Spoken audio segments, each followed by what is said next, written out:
Hello, আসসালামু আলাইকুম। লা ইলাহা ইল্লাল্লাহ মুহাম্মাদুর রাসূলুল্লাহ সাল্লাল্লাহু আলাইহি ওয়াসাল্লাম। বাংলাদেশে যত উকিল আছে, সরকারি উকিল প্রধান, যত কোর্টের, যত পুলিশের সেকেন্ড অফিসার আছে, যত আর্মি অফিসার আছে, আর্মি প্রধান সহ, পুলিশ প্রধান সহ, ডক্টর ইউনূস সহ, আপনাদের সবার নিউজ আমি কম বেশি দেখতেছি। কেউ হয়তো শুধরে গেছেন, কেউ হয়তো এখনও শুধরতে পারেন নাই। তাই বলে আপনারা সবাই এখনও হোয়াটসঅ্যাপে অ্যাড হচ্ছেন না। ডক্টর ইউনূস বাংলাদেশের ডুপ্লিকেট প্রেসিডেন্ট। সে সমন্বয়কের লোভ ধরাইছে ৬,০০০ কোটি টাকার। তার বাংলাদেশের একজন ক্রিমিনাল রেকর্ড থাকা অবস্থায় সে বাংলাদেশের সমন্বয়ককে কেনার সাহস, এইটা কীভাবে সে প্রকাশ করলো, এই নিয়ে ব্রেকিং নিউজ আছে। আর পুলিশের কাছে জানতে চাওয়া হয়েছে ওবায়দুল কাদের কীভাবে পলাইছে ইন্ডিয়ায়। এই জবাব পুলিশের দিতে হবে, পুলিশের প্রধানের সহ। আর পুলিশের প্রধানের নামে কেস হয়েছে, পুলিশের প্রধান পুলিশ নাই। এটা এখনও আমাদের যে সংগঠন স্পেশাল অফিসার, এরা যে পুলিশের প্রধান আর্মি প্রধানদের ধরে বের করবে। আর্মি অফিসারদের দায়িত্ব আর্মি প্রধান কোথায় আছে সে নিউজ আমাকে পাঠানো, এবং পুলিশের অফিসারদের দায়িত্ব পুলিশ প্রধান কোথায় আছে সে নিউজ আমাদের পাঠাতে। আপনাদের পুলিশের আপনাদের ধরতে হবে না, আপনাদের আর্মি আপনাদের অফিসার আপনাদের ধরতে হবে না, আমরা ধরে এনে ফেলে দেবো। এখন তারা কোথায় আছে, তারা পলাই বেড়াচ্ছে, এগুলো আপনাদের ডিপার্টমেন্ট জানাবে। আপনাদের ডিপার্টমেন্ট জানাবে না। আর্মি হাই কর্মকর্তা আছে, 500 অফিসার আছে, ক্যাপ্টেন, জেনারেল এবং মনে করেন কি লিডারশিপে। এই 500 জনের নামে অ্যারেস্ট হবে। গণহত্যা, এই 500 আর্মি অফিসারের নামে গণহত্যা, এবং শেখ হাসিনার পক্ষ নিয়ে দেশটা ডক্টর ইউনূসের কাছে বেঁচেছে আওয়ামী লীগদেরকে সেভ করার জন্য।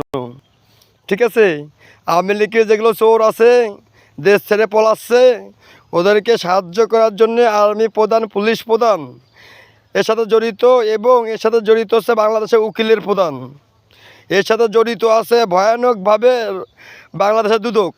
বাংলাদেশের দুদকের এখন কোনো কাজ নাই। ওই দুদক বারবার বলতেছে আমরা শেখ হাসিনা যাচাই বাছাই করবো। নোটিশ চাল দুদক, তোরা এতদিন কী করেছিস? দন চুষতেছিলি শেখ হাসিনা, নোটিশ চাল। এখন আমি মাঠে নামেছি, এখন দুদক করছে আমরা শেখ হাসিনার ৮০,০০০ কোটি টাকা ওর ফ্যামিলি মারিছে, সেটা যাচাই বাছাই করবো। তোরা এতদিন শেখ হাসিনার বাপের ধন চুষতেছিলি দুদক। এখন আমার ভিডিও দেখার পরে তোরা মাঠে নামতে চাচ্ছিস। এই মাঠে নামার নামি আর কেউ নাই। এখন আর কেউ মাঠে নামতে হবে না, মাঠে নামা হয়ে গেছে। এতদিন দুদকের অফিসে হাঁটতে পায়ের জুতো ক্ষয় হয়ে গেছে। দুদক নোটিশ চাল মাইরে শুধু ওর অফিসার কইকে আমাকে দায়িত্ব নেই, আমরা কর্ম করি নেই, আমরা যে কাজ করতেছি আপনার বাড়িতে তেল দেখমান কি আমরা ঘুষ খাচ্ছি। আর এখন কইস কি গুদি আঙ্গুল দিয়ে বাড়ি করে নিয়ে আসবে এক একটারে নোটিশ চাল। পাশাদের ডিম পারবো দুদকের অফিসারগির, পাশাতে গরম ডিম কয় না, রিমান্ডে গরম ডিম পরে জনগণ রে। এই জনগণ পড়বি এখন ওই দুদকের অফিসারকে পাশাতে ডিম এরকম বসাত করে পড়বি। তা আবার ওই দেশি হাঁসের ডিম না, রাজহাঁসের ডিম, বড় সাইজ। এতদিন দেশি হাঁসের ডিম ঢুকাইছে দুদকের অফিসাররা জনগণের, এখন জনগণ ঢুকবি রাজহাঁসের ডিম দুদকের পাশা দিয়ে। দুদকের এক একটা অফিসার কত হাজার কোটি টাকা করেছে, আত্মসাৎ করেছে আমেরিকার সাথে নিয়ে। সেই নিউজ করবি কিনা, কোন দুদকের অফিসার সে নিউজ করবি? কথা কি বোঝাতে পারিছি? দুদকের তোমাকে অফিসারকে পাশা দিয়ে রগের সাথে কাজ করার জন্যই, শুধু দুদকের কাজ করে টাকা ঘুষ নিয়ে মাফ করে দিতে, তাও ছেড়ে দিতাম। তাই ইন্ডিয়ার রস সাথে মিলে কাজ করেছে দুদক। তাই যে পাশা দিয়ে এরকম রাজহাঁসের ডিম সবচেয়ে বড় সাইজটা সিদ্ধ করে গরম ঢুকোবানি। এটা আমি ঢুকোবার না, এটা বাংলাদেশের জনগণ ঢুকবে নি। আমার শুধু নিউজগুলো যেগুলো করেছি ওগুলো শুধু আপডেট হতে দাও। তোমরা এখন করছো কি শেখ হাসিনা পলাইছে দেশ ছেড়ে 6 মাস হয়ে যাচ্ছে। আমি নিউজে আসার আগে এই দুদক কোন জায়গায় ছিল, বাংলাদেশে এত নিউজ রিপোর্টার কোন জায়গায় ছিল? এখন তো দেখছি সব নিউজ আস্তে আস্তে সত্যের দিকে আগাচ্ছে, পুলিশরা সত্যের দিকে আগাচ্ছে, আর্মি চলে গেছে যুদ্ধ করতে, সেনাবাহিনী এতদিন যুদ্ধ করতেছিল দেশের ভিতরে। এখন যে সময় বুধায় বাড়ি খাইছে, বাড়ি দিয়ে আইছে আর্মি প্রধানের নোটিশ চাল ওয়াকারুজ্জামানের, আর্মি সব এখন বর্ডারে, সেনাবাহিনী, দেশের জনগণ কত খুশি। সেনাবাহিনী কাজ দেশের জনগণের গুদ মারবা, তাই না? মাঠে খাট শালারা, খাট এই জায়গা দু একটা মার্ডার হয়ে যায়, নিউজ করে দেখা যে আর্মি মার্ডার হয়ে গেছে দেশের সত্যের জন্য। ইন্ডিয়ার গুলি খাইছে, ইন্ডিয়া বিএসএফের গুলি। একে খাতে হবি তো, ইন্ডিয়ার বিএসএফের গুলি একটা দুটি আর্মি খাতে হবি না, হাজার হাজার আর্মি খাতে হবি। কি জন্য আর্মি চাকরি দিয়েছে ইন্ডিয়ার বিএসএফের গুলি খাওয়ার জন্য। তাহলে পরে এই নিয়ে থাকলো। আর ঢাকায় যেসব করা হচ্ছে এইসব তদন্ত হচ্ছে, তদন্ত অফিসার দেখাবে না। আর আমি পলাই বেড়াচ্ছি নেই, আপনাদের যেগুলো সরকারি কর্মকর্তা আছেন এবং নিউজ সাংবাদিক আছেন যারা অ্যাড হচ্ছেন না আমার সাথে, তাহলে তাদের লাইসেন্স আছে, আমার সাথে অ্যাড হয়নি। এগুলো তো পরে সব চেক করা হবে। যে সময় সিটি বসবো 15 জানুয়ারির পরে, সেই সময় কোন চ্যানেলে কতগুলো নিউজ সাংবাদিক আছে লাইসেন্সদারি, সব ট্যাগ আবার অফিসে আসবে। এবং এই ট্যাগ থাকাকালী, লাইসেন্স থাকাকালী, সাংবাদিক থাকাকালী, কেন আমি সত্যি বলি মিথ্যে বলি, কেন আমার নিউজ দেখানো হলো না টিভিতে? কেন আমার টিভিতে নিউজ দেখানো হলো না? আমি যদি মিথ্যে বলি, নিউজ রিপোর্টাররা, সাংবাদিকরা, পুলিশ নিয়ে এসে আমার বাড়ি ঘেরাও করবে। এটা তো সাংবাদিকদের কর্তব্য। যদি আমি মিথ্যে বলে থাকি তার মানে আমি জঙ্গলি। আমি যদি সত্যি বলে থাকি তাহলে এটা নিউজে দেখাবে। আমি যাদের নাম বলতেছি, যাদের ইনফরমেশন দিচ্ছি, সাংবাদিকরা সব ওই জায়গায় উপস্থিত থাকবে, তাদেরকে ধরবে। তাহলে সাংবাদিক এখনও মাঠে নামতেছে না কে? তাহলে সাংবাদিক চোর শালারা, এটা প্রমাণ হয়ে গেল। এই প্রমাণ হয়ে যাওয়ার পরে এক একটা নিউজ চ্যানেল, যেরকম সময়, এনটিভি, RTV, এক একটা নিউজ চ্যানেলে না হলে পরেও 200-250 সাংবাদিক আছে। এদের 200-250 সাংবাদিকের নামে কেস হবে।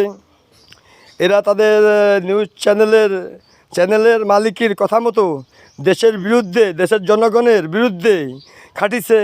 এরা বাইরের রাষ্ট্রের সুযোগ সুবিধা নিয়ে দেশের ক্ষতি করেছে। এগুলো অনেক বড় বড় মাপের কেস, ছোটো মাপের কেস মনে করেন না কোনো সাংবাদিক। এই এক একটা কেসে যদি প্রুফ দিতে পারে তাহলে এক একটা কেসে যাবজ্জীবন হয়ে যাবে আপনাকে। যেই জায়গা দেশের নিরাপত্তার আপনারা ক্ষতি করেছেন নিউজ রিপোর্টার, তার মানে বাইরের দেশের খবর দেছেন, দেশের সঠিক খবর বাইরের দেশে দেছেন, আর দেশের ভুয়া নিউজ দেশের জনগণকে দেখাইছেন। এর উপরে তো আর কেস নাই। হাজার হাজার লোকের জীবনে রিস্ক নেছে, হাজার হাজার মানুষের জীবন রিস্কে চলেছে আপনাদের ভুয়া নিউজের কারণে। হাজার হাজার মামলা হবে ওই এক মামলার উপরে, যাদের জীবন রিস্কে, যত মানুষ মারা গেছে। কথা কি বুঝতেছেন? বাংলাদেশে 5 আগস্টে যত গুলাগুলি হয়েছে, পুলিশ আর্মি করেছে, আপনার সে নিউজগুলো সঠিকভাবে টিভিতে দেখান নাই। এই সব মার্ডারের কেস, যেরকম বাংলাদেশের এই মার্ডারের দায়িত্ব নেবে হচ্ছে বাংলাদেশের শেখ হাসিনা, বাংলাদেশের পুলিশ প্রধান, বাংলাদেশের আর্মি প্রধান, বাংলাদেশের নিউজ রিপোর্টারের মালিকরাও, নিউজ চ্যানেলের মালিকরাও। বাংলাদেশে মনে করেন অনেক কেস, 5000 কেস সাজানো আছে শুধু মার্ডারের কেসের গেল। আর এমনি 250 কেস আছে, আর 10টা কেস তো দেশ বিরোধী কেস আছে। এই 10টা কেস ধরার সাথে সাথে পেন্ডিংয়ে চলে যাবে। এই 10টা কেসের উপর 5000 কেস ঢুকবে প্রত্যেকটা দেশ বিরোধী লোকের নামে। আর আপনারা অ্যাড হচ্ছেন না আমার সাথে, এই কেস হওয়ার পরে আপনার ঠেলা বুঝছেন, ঠিক আছে? এরপরে আপনাদের এই ভিডিওটা ছাড়ার পরে এখন একটা ইংলিশ ভিডিও ছাড়া হবে, ইন্ডিয়া নিয়ে, ইসরায়েল নিয়ে, আমেরিকা নিয়ে, রাশিয়া নিয়ে, পাকিস্তান নিয়ে, ইসলামিক রাষ্ট্র নিয়ে, এবং যারা পলাইছে ইমিগ্রেশন নিয়ে। আপনারা অবশ্যই যারা বাংলাদেশের লয়ার আছেন বড় বড়, এবং আমার লয়ার আছেন ইন্টারন্যাশনাল, ঠিক আছে, তারা আমার এই ভিডিওগুলো দেখবেন বেশি বেশি করে, এবং সাথে সাথে আপনারা ডাউনলোড দিয়ে দেবেন নেটের। আপনাদের কাছে প্রত্যেকটা ভিডিও ডাউনলোড থাকা চাই। কিছু বাংলাদেশের গভর্নমেন্ট, বাংলাদেশের যেটা গভর্নমেন্ট, ওরা এতদিন বাংলাদেশের জনগণের খাইছে, বাংলাদেশের জনগণের বিরুদ্ধে কাজ করেছে। এখন এমনও তো হয়ে যায় জনগণের বিরুদ্ধে কাজ করতে করতে এমন পর্যায়ে চলে গেছে, আমি যত বড়ই সরকারি কর্মকর্তা হই না কি জন্য, বাংলাদেশের আর্মি প্রধান, পুলিশ প্রধান, এরা আমাকে খেয়ে ফেলার প্ল্যান করতে একটু 2 পা হয়নি। এরা আমার বিরুদ্ধে মার্ডার করে দিতে গেছিলো। তাহলে এর কি গ্যারান্টি আছে এরা আবার শট নেবেন আমার মার্ডার করে ফেলার? তার জন্য আমি বলতেছি আমার উকিলদেরকে, আমার বিদেশি সাংবাদিকদেরকে, আপনারা আমার যত ভিডিও আছে সব ভিডিও ডাউনলোড করে রাখবেন। ইনকেস বাংলাদেশের পুলিশ প্রধান, আর্মি প্রধান, এরা ইন্ডিয়ার সাথে অ্যাড হয়ে, আমেরিকা সাইবারের সাথে অ্যাড হয়ে, তারা সব দেখা গেছে আমাদের ভিডিও ডিলিট করে দেওয়ার লাইনে খেটলো। তারা তো বিদেশি সার্ভার, বুঝলেন না? আমরা তো বিদেশি সার্ভার, আমাদের সার্ভার তো ডাউনলোড হয়ে যাচ্ছে, তারপর তাদের সার্ভারতে ডিলিট করে দিতে পারি ইনকেস। তো তাদের সার্ভার ডিলিট হওয়ার আমাদের প্রত্যেকটা লোকের কাছে থাকবে ভিডিও ইনশাল্লাহ। ইনশাল্লাহ বাংলাদেশ জনগণ বুঝতে পারছেন। আল্লাহ হাফেজ। আপনারা সবাই আমার জন্য দোয়া করবেন, আমি সঠিক পথে দেশকে আগুয়ে দিয়ে যেতে পারি।